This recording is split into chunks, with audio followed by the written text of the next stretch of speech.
Welcome everyone who is attending this reading today. We're very pleased to have Rebecca Braun and Ulrike Draesner as our guests. I am Michael Eskin, the publisher of Ulrike Draesner's forthcoming novel, Tanslator, her very first novel in English. We're based in New York, Upper West Side Philosophers, Inc. We're very happy and very proud to have both the author and the translator with us today, who will give us a wonderful sense of the novel by reading parts of it and engaging in a conversation about this novel. And without further ado, I'll just ask a couple of questions before we get into the reading itself. Ulrike, welcome, and thank you so much for participating. And could you tell us a little bit about this wonderful novel about love, personal development, swimming, crossing the English Channel, England, Germany, and so on and so forth? Yeah, thank you. Hello to everybody, and thank you for having me. That is a really not complicated question you just asked, Michael. I could probably talk for ages about it, which I shouldn't do. So perhaps it's a good idea to tell you of how I came to write this novel. I had this idea. I wanted to write fiction about the four elements and try to invent stories. And I studied in England in the 80s, and somehow I came across a very weird habit, at least it seemed to be a weird habit to me. People try to swim across the channel without any means to support them. So it's just your bathing suit and a bit of kind of fat cream for your skin, and that's all you are allowed to take with you. And I thought that this was a really amazing endeavor. Because it means that you test out the limits of your physical strength, but also the limits of your willpower and the energy that really drives you. And it's a contest of your mind against the water. And that's what I thought at the beginning. And I wanted to write about it. And I had an idea about my protagonist, an elderly man in a crisis, and he wants to kind of probe himself in the water. And it was easy to get him into the water. And I started to write that story, I think about like 2004 or 5. And then I ran into a real problem. I didn't know how to get him out of this channel again. I wasn't even sure whether he would survive his journey. And it took another kind of more than a decade, actually, till I knew what to do. And I lived in England at the time again and did some research in Dover and talked to channel swimmers and started to learn to admire what they do. And then I was able to finish the novel. And of course, I don't want to give away the end, which would be difficult in a way anyway, because there are a couple of endings now. So perhaps that's for the start. Well, then, no pun intended, let's dive into the novel itself and give the readers a sense of the writing before we continue our conversation. Rebecca. Thank you so much. Thank you. I'm really looking forward to sharing a few different passages from the novel, but we're starting off with one that's reasonably close to the beginning, and it gives people a way into the fantastic love story that it turns out is swimming alongside Charles as he undertakes his channel crossing, and it bubbles up to the surface and accompanies the narrative all the way. So this is kind of introducing the first time that Charles meets the women who are going to be important in the story, and he's with his friend Silas. So I'll start here. He was lying flat on his back. Something tickled his nose, and slowly he climbed out of a red gold syrup of exhaustion and sun back into a world full of voices. Over him, near enough to kiss, hovered a familiar face. It grinned. Charles, on his towel at the side of a swimming pool on Silt Island, jumped up. Or he wanted to jump up, but actually only managed to wrench open his eyes. Silas had approached the girl. From England, what's more. Quite a coincidence. He wanted to introduce Charles to her. That he should also present the girl to Charles was logical. Nobody thought anything of it. Only later did it seem poignant. Silas said, "My best friend."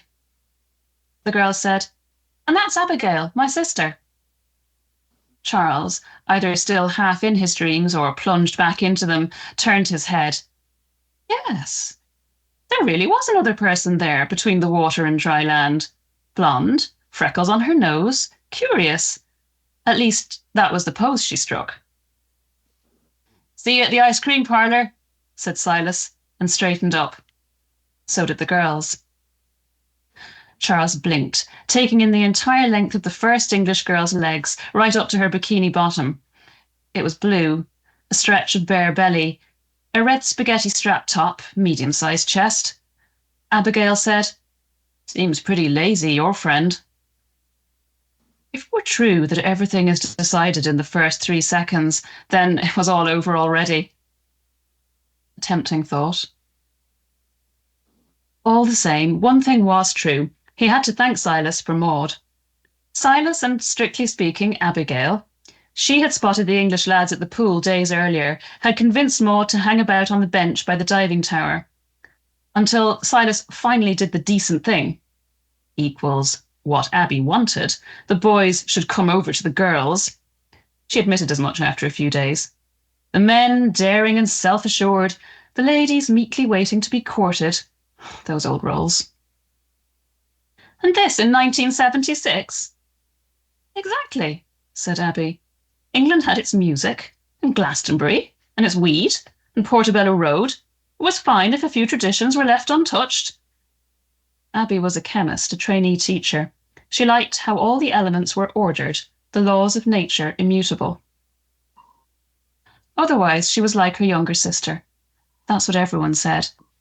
And everyone meant something different by it. Charles thought that nature had practiced for the second on the first. Maud said it was a cheek even to think such a thing, let alone go and say it. Abby was insulted when she heard, insulted straight out, and then again later that evening, when she privately pondered Charles's words in the bathroom and found herself thinking, "Damn nature." By this, she was less concerned with the equation of genes equals the past, as with her heart equals right now. Only Silas thought nothing at all. Charles's concern with what Silas might be thinking disappeared. He didn't even notice himself not noticing. He simply forgot about it, looked into those big light brown Maud eyes, those big light blue Abigail eyes, as if he were alone in the world with the girls, and disappeared in their gazes. The eyes were accompanied twice over by an equally large, pretty mouth, in which he would also have liked to disappear twice over. With Abby, her forehead and chin were crowded out by her eyes and mouth. A shame, but pretty nevertheless. Abby loved large floral print dresses that only women like. Men didn't notice these garments, not the same way they noticed shorts or spaghetti tops. Maud said Abby was the quieter of the two of them, more intelligent in any case. 2 days after they had met, the four of them were sitting together in Westerland's most expensive restaurant and eating lobster, thanks to an unexpected gift from Silas's father, Tex. Charles could have raised his eyebrows at the things Silas shared with his father. Met some girls, etc. Had he rung him up just to tell him? But in actual fact, he didn't think anything of it, and Tex had probably given his son the money just like that, an advance for a special occasion. Silas put his arm around the back of Maud's chair, and less than an hour later on the path through the dunes, around Maud. Abby, wearing Maud's spaghetti top and miniskirt, told Charles, who was carefully keeping his arms to himself, that he would appear to have the emotional life of a teaspoon. Was that being quiet? Not to mention intelligent? Teaspoons get hot, said Maud. Only if you stick them in the cup and let them stir, Abby retorted. They howled with laughter. Nothing would ever again match this kind of humour. They were just 20, and the world not 1 day older. It was vibrating. They had been swimming in a blend of sugar, kisses, and alcohol. Glasses half full, half empty? They drank straight from the bottle, passed it round from mouth to mouth. The 4 people in the dunes embraced, tried to go a few steps, stumbled, laughed. In the moonlight, the sandy hills resembled disproportionate sea mollusks, their shells shimmering with a mother-of-pearl coating and sporting bizarre snail-like outgrowths and moles that sprouted beards of grass. Even the sometimes too sensible Mannerly Maud was so full of red wine, lobster, and hormones that she no longer cared how much sand was sticking to her hair or breasts. They had barely met, knew nothing about each other beyond what they were sharing and talking about now. There were no mutual friends, no preconceptions. This was happening for the first time in their lives. They gave it no further thought, just took it as a kind of freedom, a fuller existence in the here and now. What a coincidence they had met, a gift. And so things happened as they were meant to happen. They visited each other, took the bus to the south side of the island where the dunes were flatter, hairier, and the island tapered to a point. Once they even trudged out with the guide onto the mudflats. It looked harmless enough. Between mussel shells, worm casts, and with the sun steaming down on them, they wandered about. Inwardly, they were waiting for the evening. It was their release. Maud brought along the music, Charles and Silas, olives, cheese, and wine, Abby, the sticky stuff. The girls swapped around their clothes. They only had 1 pair of shorts and the same bikini tops, just in blue or red. The sun sank late and slowly. They called the music that they played their music for sinking away. Charles held Maud in one arm. Abby sank into his other. Silas lay across them. Charles felt less on the Abby side, but he felt her all the same.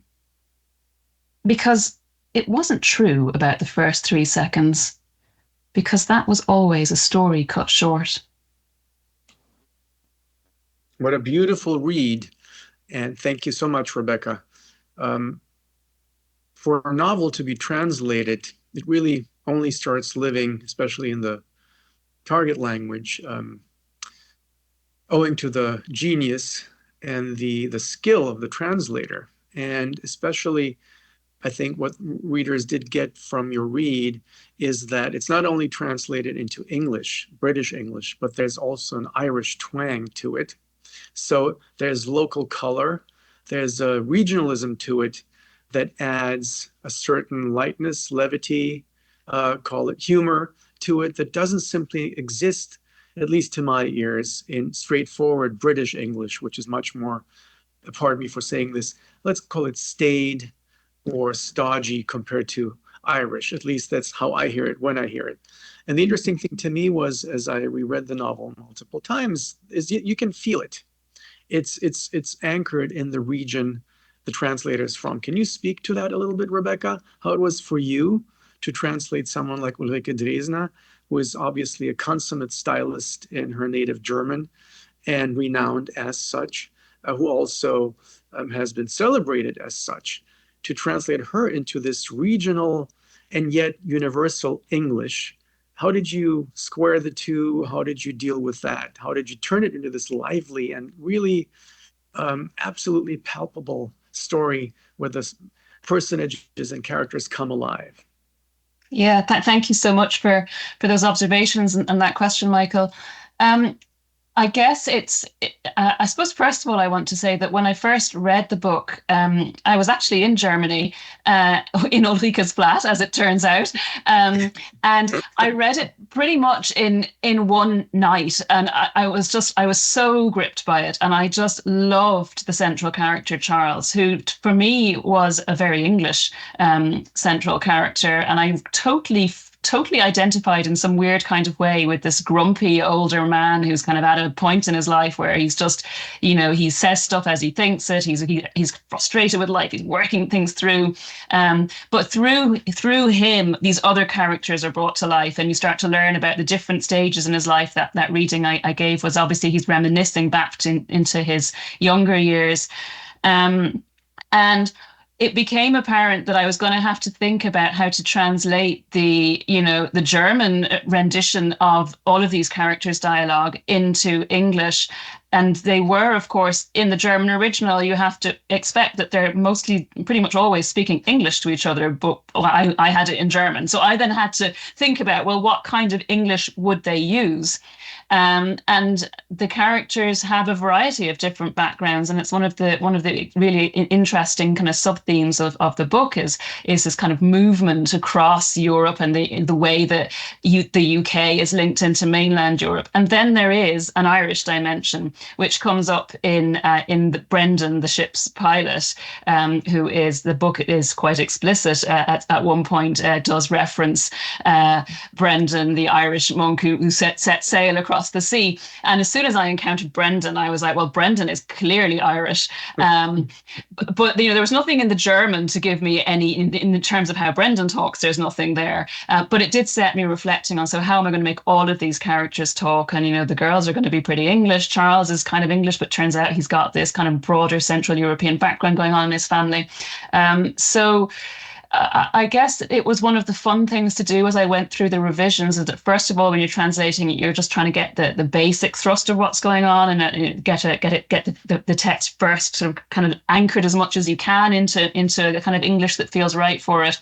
But then as you refine it, you can really start to play out, well, actually, no, I think they'd use these words or this kind of, and we're also moving between the kind of period of the 1970s and pretty much the present day, how younger people spoke back in the 1970s, the kind of slang that they might use in the Oxford context. And that was another thing that I shared with Ulrike, that we both have experienced living and working in Oxford, and the sort of the Oxford College setting, which is important to the backstory as well. So I guess it was just one of the joys of translating, was to really feel I had permission to reinvent these characters. I mean, they had already been invented by Ulrike as authentic character, English and Irish characters, but obviously Ulrike's medium had been German, so she was really helpful in saying, you must do what you think works. So I was given license to play, and I did really live that license to the full, particularly in how I approached Brendan, and I might share that in a reading in a few minutes' time.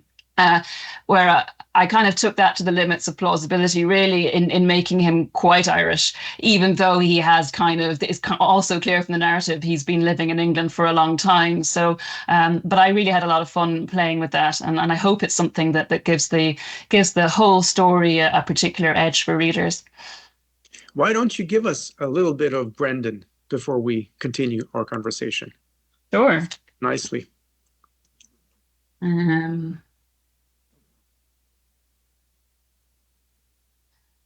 I have to warn you that one of the things that I had to do when making Brendan authentic was allow him to swear. So there are a few expletives in the passage that I'm going to read, but it will also move us along in our conversation, because this is sort of partway through the swim, and it's the first kind of crisis moment where things start to go a little wrong, and it's also the kind of point when you're under pressure that the characters start to maybe revert to type, as I have been known to do. So my own background is I'm Irish, but I lived in England for a long time, and when I used to get very annoyed, I would suddenly sound a lot more Irish. So that's a little bit of what's going on here. Gradually, he noticed the white noise. It wasn't going away. It was increasing. A nasty grating sound had started up now too. He took a deep breath, dived under, 3 feet at most, and yet everything went dark. Differently dark to what he had ever seen. Think, Charles. Something's rolling around above you, too slow moving to be a boat. And that ringing, that scraping? A shark? Nonsense. There weren't any in the channel. This Devil's Strait was too cold for the sensible creatures. Couldn't be a hovercraft either. Too small. In any case, that sort of error, his swim route crossing the path of a regular boat, that would never have happened to the experienced Brendan. Astonished, he realized he ought to be afraid, but he wasn't. Darkness was turning circles above him. It was rustling, hustling, almost smacking its lips. He began to conserve his breath. It wasn't getting any brighter. He seemed caught in the same grind as that thing. He trained his senses on himself once more. Still no signs of panic. Only his head was expanding from lack of air. He saw nothing, so he closed his eyes. He knew which way was up. Didn't he know that anyway? How many minutes can you hold your breath? Depends on the circumstances, said the eager pupil in his head. He found it funny, not the situation, the eager voice. His chest grew warm. The warmth was branching out to both sides, flowing into his arms. It didn't feel right, but pleasant. He stretched his arms. He flowed after his arms. Something was pulling him. A shirt was floating above him. His head was enormous. His head flowed into the shirt, floated up the left sleeve. Lucky for you that the shirt isn't shrinking, said the voice. It was still there, albeit remarkably tame due to the lack of air. His head followed his hand. His body was weightless. This, too, he found logical. Hand, arm, head, slipped up the sleeve. Blue was streaming towards him. Brendan's eyes up close, almost at the same level as him. What the fucking hell? Something was gasping. Him, Charles. So he was still here. Oh, yes! Fuck! The pilot had lowered the lifeboat and rowed over to Charles. Just in time, Charles checked the instinct to grab onto the side of the dinghy. Charles? Yeah. Charles, still spluttering. His skipper had dropped down in the lifeboat to find him easily. Flotsam, said Brendan. Well, Charles was some quick thinker. A corrugated iron roof. Rusty, sharp, cut through your throat if you were stupid enough to get in its way, came at crazy double speed out of nowhere, just careered over damn rain, wind, rubbish, so they hadn't been able to warn him. Diving, the best, only thing he could have done. Brendan said he was proud of him. The rain had worn itself out. It had only been a squall away off. They had got through it. You'll make it, fella, right to the end. Sure? Sure. The waves, softer now than before the bad weather, were licking all around him. Dogs' tongues. Miniature sleeves from a blue shirt. This he could make out clearly. Didn't have to say it, though. The Henry had taken on quite a pitch. Overall, a calming scene. An honourable fish. Well on his way, Charles the fish. He laughed. Brendan, the ancient mariner, had no idea where he had been. He, Charles, had an easy laugh. The dangerous part of the crossing had begun. Yes, his pilot probably thought so too. All Brendan had to do was take a look at his watch. A bit crowded here, Charles said between breaths. He was breathing normally again now, not gasping.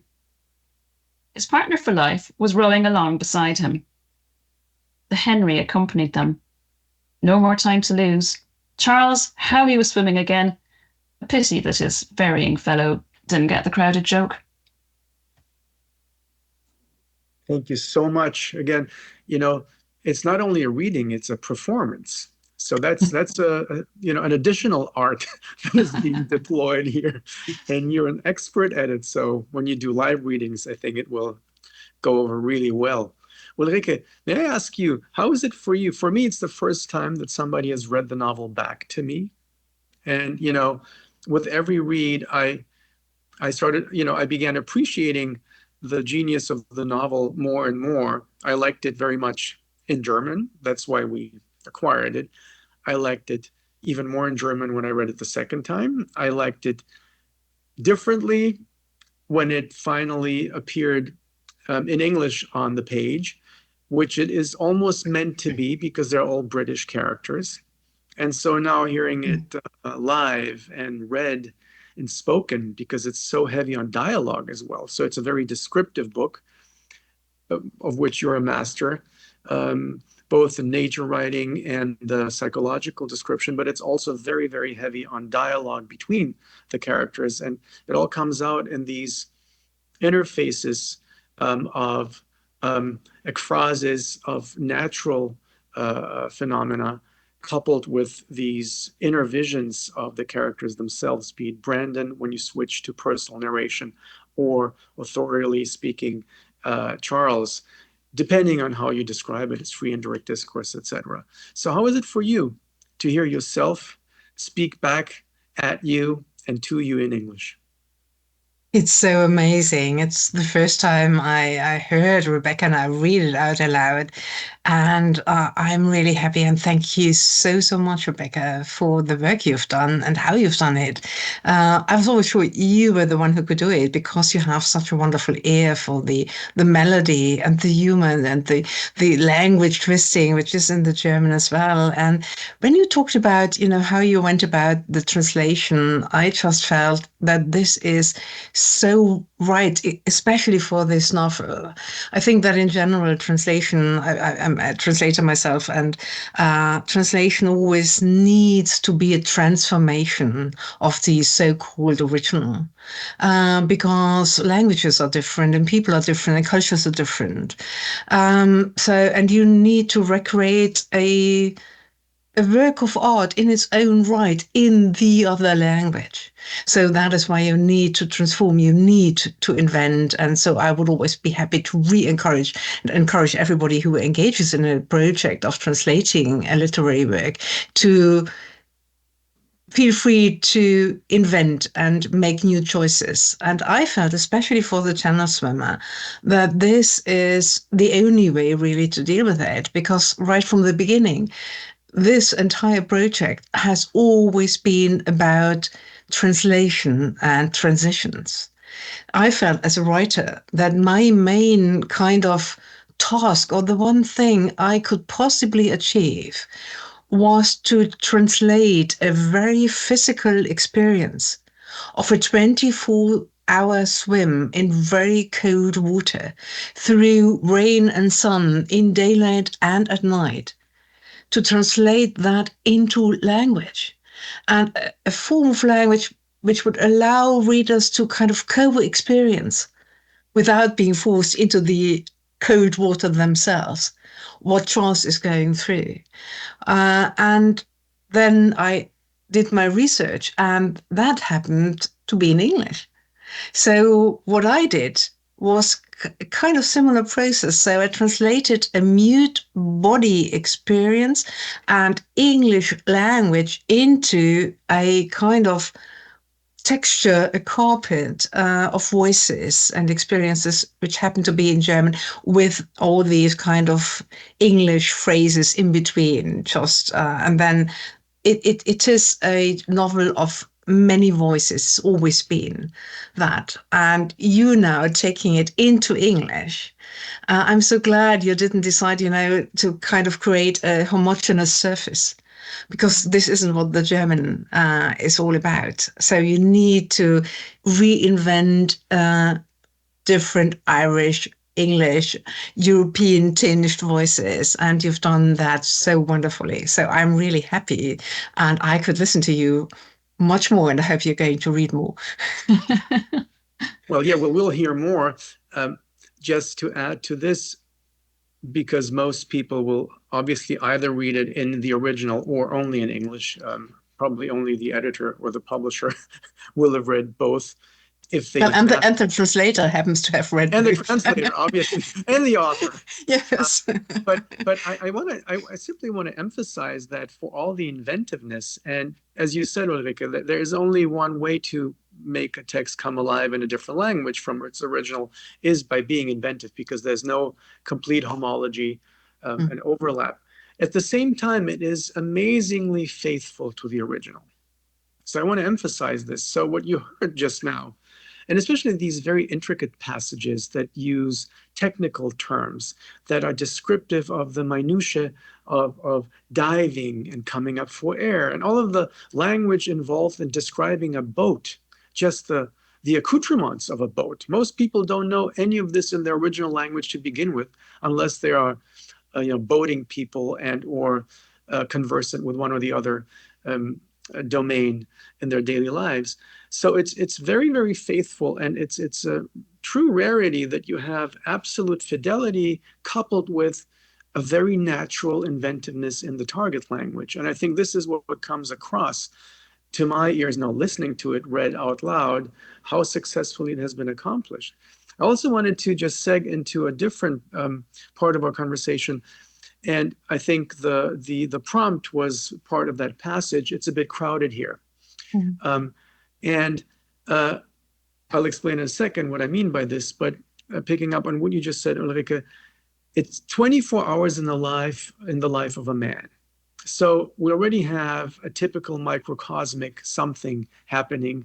It's like you could say it's a couple of days in the life of a man. If you think back to Hemingway's The Old Man and the Sea, the ultimate allegory of man, humankind versus nature, with nature and or nature, however you want to describe it. So if this is a contemporary masterful repartee to Hemingway, it is by definition also an allegory, metaphor of something. And as any reader will recognize quite quickly as they start reading the novel, and it came as was evidenced by Rebecca's first passage and first bit, it's also about the past and about youth, not only about old age or the third third of a human life. So as Charles traverses the channel, he also passes in review many things that happened to him, to Maud, to Abby, to Silas, all of the characters mentioned in the past and in the present. So it's much, much larger than just the channel crossing, which becomes a kind of rite of passage, crossing thresholds, entering new spaces, and so on, which takes us to the a bit crowded here, because this is the fulcrum of the novel. The channel crossing may be the allegorical, the figurative fulcrum of the novel, but the plot fulcrum of the novel, it's the bit crowded here. What is this all about? Either of you, can you explain? Just, or don't tip your hand completely, obviously, but a little bit for the reader to understand why it's so crowded there in that water. Do you want to go Either ahead, you or Rebecca? Rebecca. Why is it so crowded in the water? As in, do you want me to give a bit of a sense of what the underlying stories are, or? Yes, I mean, the novel is about crowdedness in its own way, with memories, with people of different genders. If you want to have time to think, Rebecca, I can say something as well. I didn't want to push you into it. There are, as Michael mentioned, there are allusions to the past, to music, to pop, and it's a bit crowded here. Really is quite on the first or second page of the novel already. It comes up because Charles thinks of that famous interview between Lady Di and Charles and a person who interviewed them about their marriage. And that's what she said about the crowdedness of the marriage that everybody now knows, what she meant. And he thinks of it because he finds himself in a very similar life situation. And, I've always been wondering, because I knew somehow, I don't know, intuitively, I wanted to have a man in the sea. Women do channel crossing as well, of course, and they do it very well. But for me, it was always clear the protagonist who had to be in the water would be a man. Nowadays, I think, because I needed to kind of test some of these heroic concepts and actually to rewrite Hemingway as well, because, there is no fish to be fought and there's nothing to be killed. And it's the man himself gets transformed into this fish struggling to survive. But the kind of the person who pulls the strings is a female. It's Maud. She happens to be his wife of, 20 or 25 years.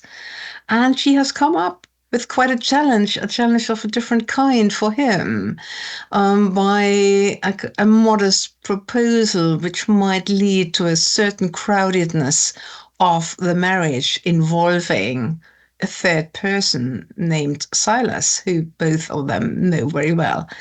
And so, and Brendan doesn't know anything about this very, for Charles, very painful and problematic background motivations for his swim. And yeah, the sea is crowded as well with all the rubbish, for example. Yeah, and I think that's 100% encapsulating what's going on in terms of the sort of different plot levels, I guess. But I'd maybe add to that, to going back to why was I so gripped? Why did I pretty much stay up all night reading this book when I first had it? And I think there's something really interesting in the way it's quite a short novel, certainly as many German novels go. And it is on one level, it's, you're just in the head of one guy, as you said, Michael, for a pretty short amount of time. And yet everything that matters is going on. Through you have this access to kind of what it means to live, to be human, to go through all the different stages of life. And he reminisces over all the things that have been like really important and still are important to him now. And, through that, you see other characters coming into that same ambit. And it's just there's an incredible tension between this fast-paced plot where you read it and you kind of read it like a whodunit to start with, because you kind of want to know, will he get to the end or not? I was like so invested. What is going to happen to Charles? I love this guy. He was like not really very lovable, but what's going to happen?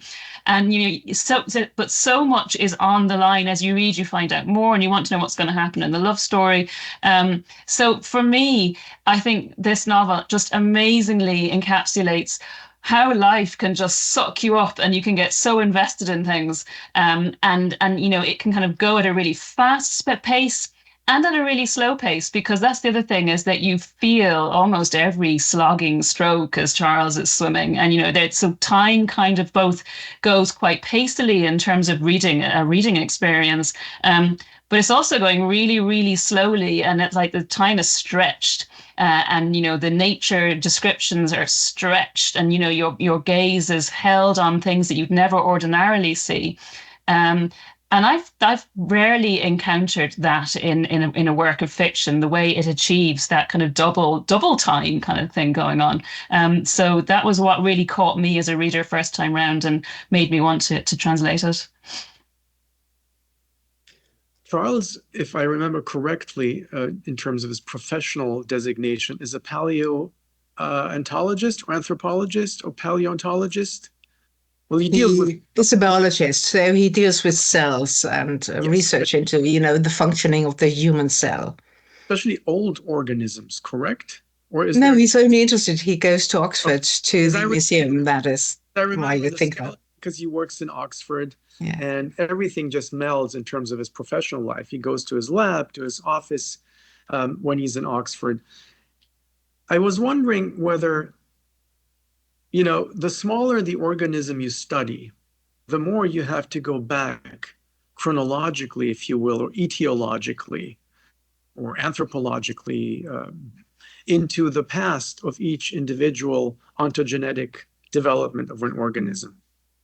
Does this make sense? So the question of time, the question of the gestation of an organism, of its evolution as an individual as opposed to the species, is ever present in Charles's approach. So there's a kind of echoing or homological relationship between his channel crossing on the one hand at that stage in his life, and everything that happened to him and the other characters that are involved in his life in the course of their lives as part of this larger picture.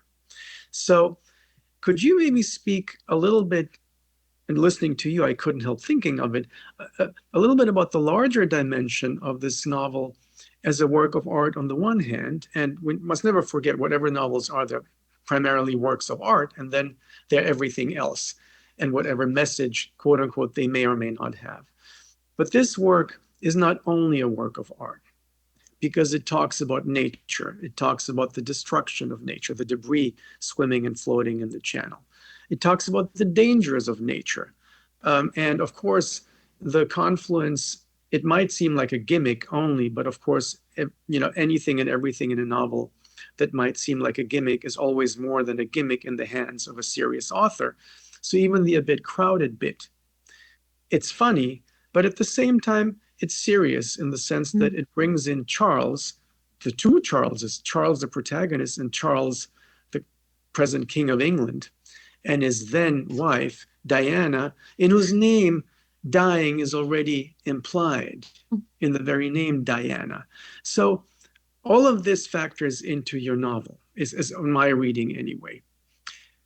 How does this, all of these larger things, this, the social commentary that it also provides by virtue of all of these illusions, how does this factor into the love story, the polyamorous love story, the initiation process that Charles himself lives through, his interest in the minutiae of life and life forms?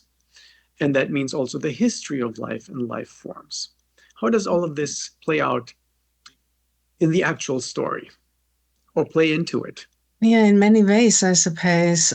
What comes to my mind now foremost is being someone who does research into the microbiological processes, which mean that our cells are alive, that they function, and that they communicate, also means that Charles is someone who is confronted with amazing questions, like, how does a single cell know anything? Does this question make sense at all? How does it behave on its own? How does communication happen within our bodies? This is his research. And as a subject, as a husband, he's a father as well, as a social being, he experiences all the layers of being in life, as Rebecca put it so beautifully, which we know, emotions and social obligations and questions of wills, freedom, liberty, and beginning and ends. And how can you can't find that if you stare into the glass and see the cell, how it's moving. And these are the questions he kind of, as the person he is, he takes along with himself. And his first motivation certainly is, he is looking for an answer for how to behave with this proposal and what to answer to Maud and how to kind of find a balance, a life balance again. So he is elderly, he's kind of 60-ish, but he's not at the end of his life. He's rethinking important parts of his life in order to live on. This is his task he's put to himself. And then he enters the water. And the very moment where he starts to swim, that was very palpable for me as a writer. There is this body as it is, the physics of being in the water, of swimming, gravity pulls at you and the waves toss you around. And at the same time, all the other things, the social realm has come along because there's a boat which is accompanying him and he has to interact with these people who now have to take care of his life. They are partly responsible for him. So the social dimension swims next to him visibly. And he's entered the water and metaphysical questions have opened up as well.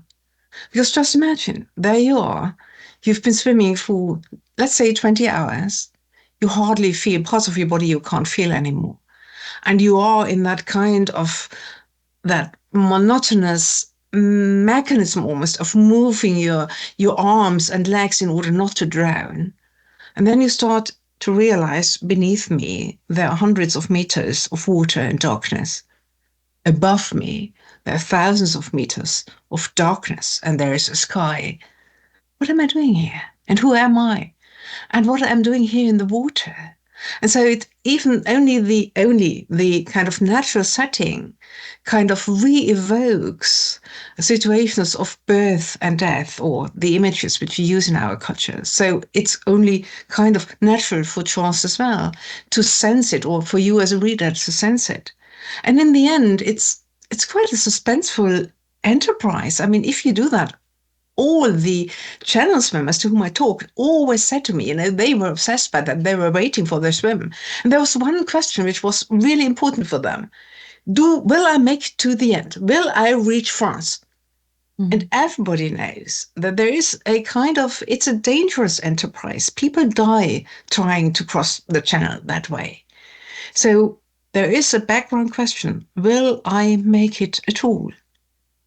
And this is how you enter the water. And when I had written the entire novel, first or second version, and I went through it again, I felt how that metaphysical dimension, how it had become alive to me as well. And there is a beginning, the first 30 pages, Charles is waiting for his swim, and he's in Dover on the beach and looking at the sea and so on, and is jogging because he needs to be fit. And there he's on the beach, and there's a man in the distance, or rather a person, a figure he sees, comes out of the water and then disappears with a kind of silver shimmer. And this is, for me, the first image of how the metaphysical questions of the novel kind of come into existence. So become words and things or movements or reflections. Wonderful. Thank you. I couldn't help thinking, and I would like Rebecca to read a little more in just a second. I couldn't help thinking in terms of having had only 2 similar experiences recently in terms of the metaphysics of the sea, or something that has to do with creatures, pre-amphibian creatures coming out of the sea, and this image that you just mentioned, Ulrike, with the person appearing on the beach toward the beginning of the novel, is quite clearly larger than simply a person in a text. It has, significance by far exceeds its literal appearance. And it reminded me a lot of the experience I had, the entire novel, especially the ending, which I will not give away, obviously. The final scene of the movie Gravity, where Sandra Bullock reemerges from the water and starts learning to walk and to become human again. It's almost like humanity in reverse and a reset.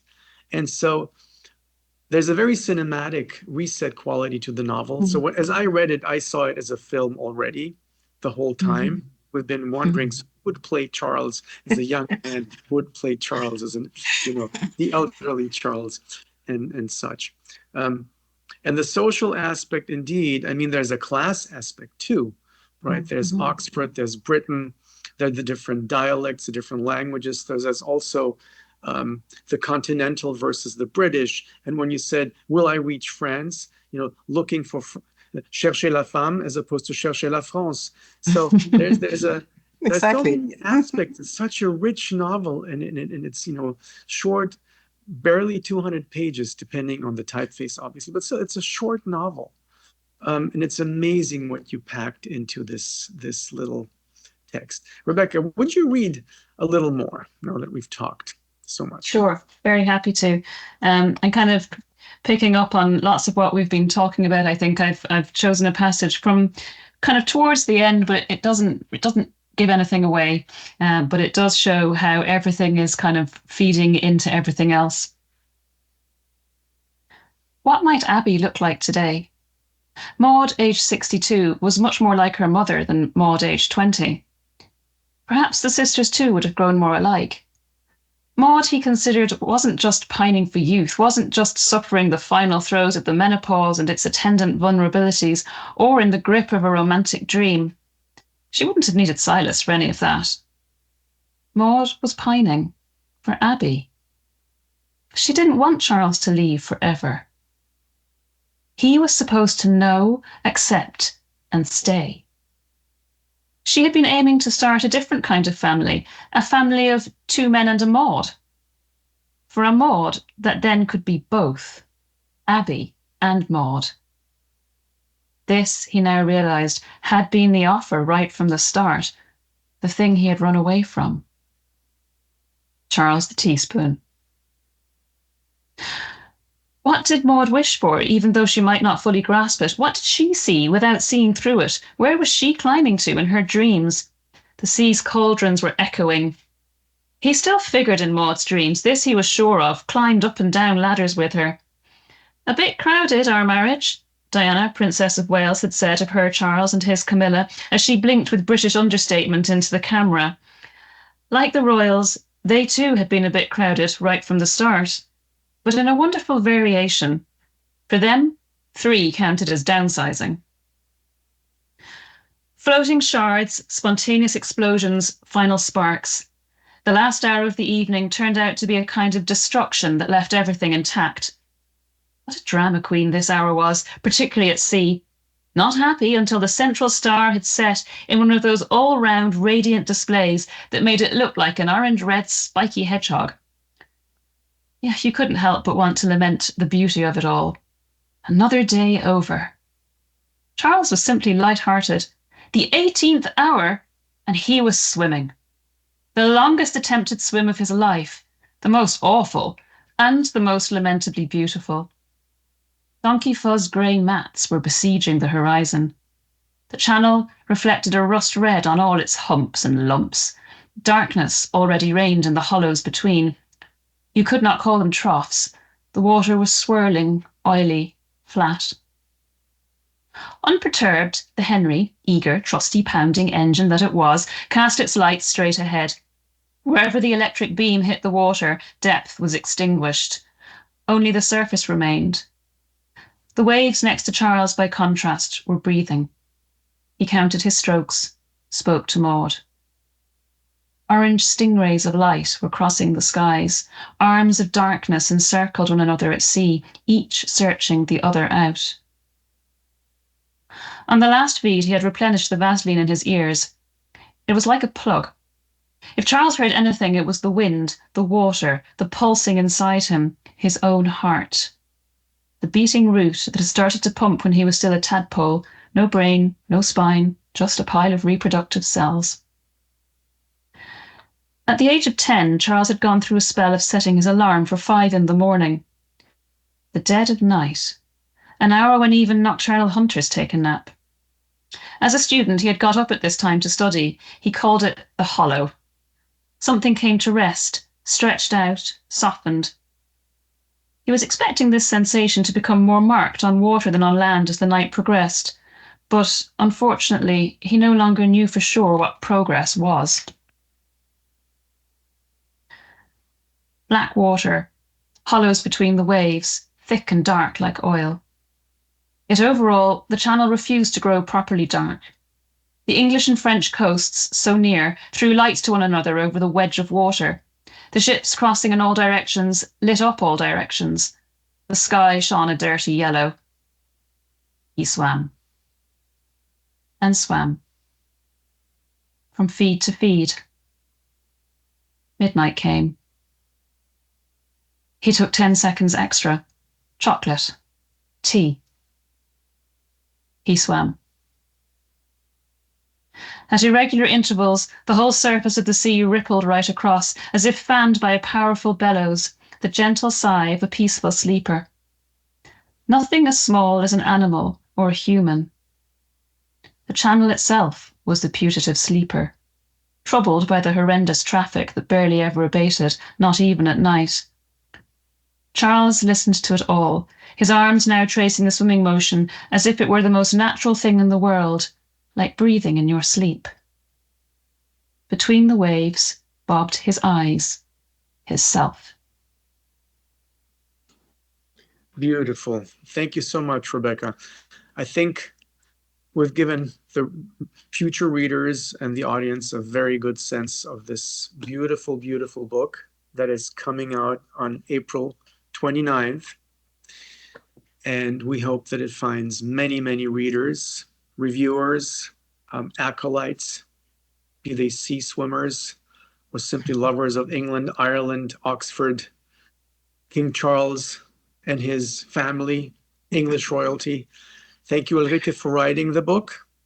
And thank you both for participating today. And I think we should finish on this last note of having heard Ulrike's text in Rebecca's wonderful translation. Thank you both, and goodbye.